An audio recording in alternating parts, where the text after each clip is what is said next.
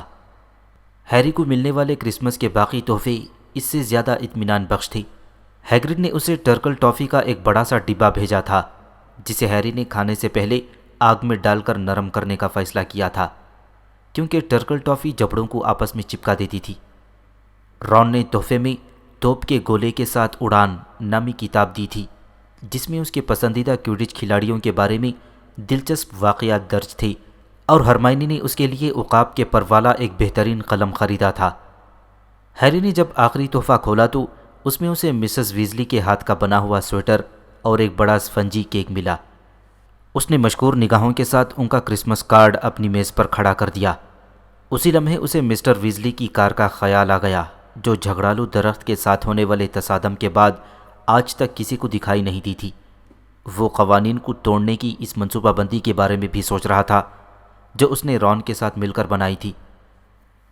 ایسا ہو ہی نہیں سکتا تھا کہ کوئی ہاگورٹس میں کرسمس کی پرتکلف ضیافت کا لطف نہ اٹھا پائے، چاہے اسے بعد میں بد ذائقہ بھیز بدل سرپ پینے کی فکر ستا رہی ہو۔ بڑا ہال رفیع الشان دکھائی دے رہا تھا۔